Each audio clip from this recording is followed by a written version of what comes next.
Hi, today we will be addressing a very important question for almost any lawyer today, which is how do you make your learning go to the next level? So, I'm going to be sharing three strategies that you can use, okay?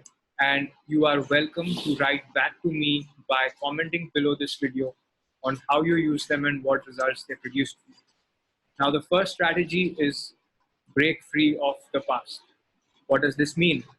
If you're a practicing lawyer, you may have worked on specific matters, let's say pertaining to banking and finance, or you may have worked for years on capital markets related work because you're a capital markets lawyer.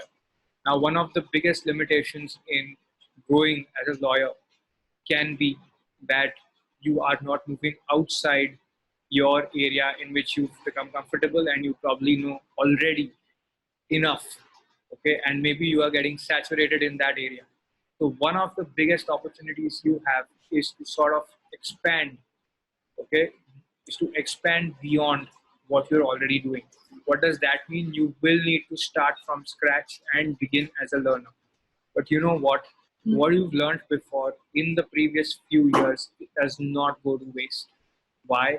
Because you have acquired certain transferable skills that you can use even in the new areas of your practice. And you may not be aware of what those transferable skills are. And it doesn't matter. Just try out something new, try out serving a new kind of client, solving a new kind of problem, working on a new kind of law. You will be surprised to find out that you think you are starting like a beginner, but you are going to make quick progress in comparison to someone who really is a beginner. So start like a beginner, but you will benefit from all your learnings. Okay. The second way of growth is look at developments elsewhere. Now, in India, we are very used to getting stuck either with the gray area of the law. We will find the latest case law on a point, find a gray area, and we will be stuck there. Alternately, one thing we do is an academic exercise where we compare laws of multiple countries, okay, and we see how Indian law is doing. Now, these are academic exercises, and while they have relevance, they do not have a problem-solving approach. Another thing many people do is they try to find out whether legally something is permitted or prohibited in India. For example, you can take the example of the recession that happened in the West, the global financial crisis of 2008. They may say that, okay, it happened because of these financial instruments and they are not allowed in India. And that's it. That's where their inquiry ends. Now, I'm inviting you here to go a step further. Okay? Why? Why go a step further, and what is this step further that I'm asking you to go? You need to find out what exactly happens abroad in a way that you can speak to someone about conversationally, like a story, like a narrative. This is very important, okay? Because when a client asks you questions, you can't tell him this is my research paper. You will say in a very smooth narrative that this is what happens in India, this is what is not allowed, but this is what happens abroad. Now, why is this important? Because Indian companies are expanding globally. Sometimes they are making use of the laws internationally, shifting operations out of India to pursue certain kind of businesses which are not otherwise permitted in India. Okay, and these are not per se illegal businesses. These are not criminal activities, for example, but these are businesses whose models are not tried and tested in India, therefore banned by the Indian government, but allowed offshore. So as Indian businessmen are, Indian businesses are growing and businessmen are getting more mature, you will need to sort of have this attitude where you're very keenly aware of global developments on a particular topic. It could be something about cryptocurrency exchanges, okay, and where they are permitted, where are people setting these up. Just because they are not permitted in India does not mean that you stop with your inquiry on that. Now, so this was the second point, that look at developments elsewhere and look at them closely, not just in an academic manner. The third point is that a lot of times we are left with carrying problems that are unresolved and unsolved. How do I crack my interview? How do I do business development for my practice? How do I author this wonderful book that I wanted to author on my area of practice for the next 2 years?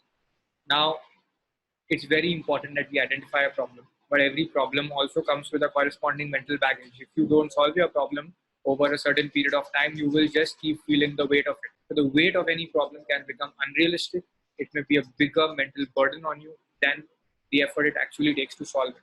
So my suggestion in this regard is that take your time out, define the problem clearly, and start working on solutions for these problems.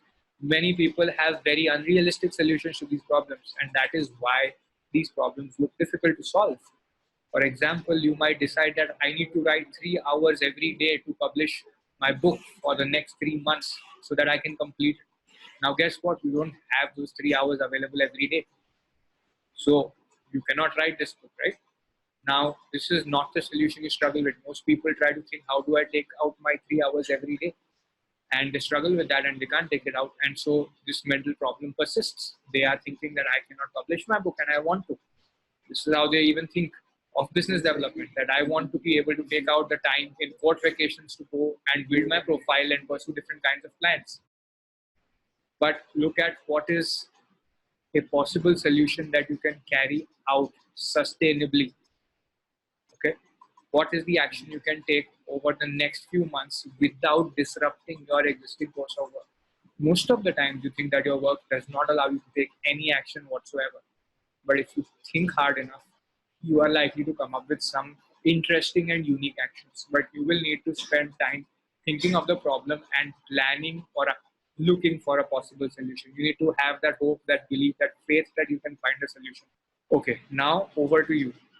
This video was on how you can make your learning and even your reputation, your practice go to the next level.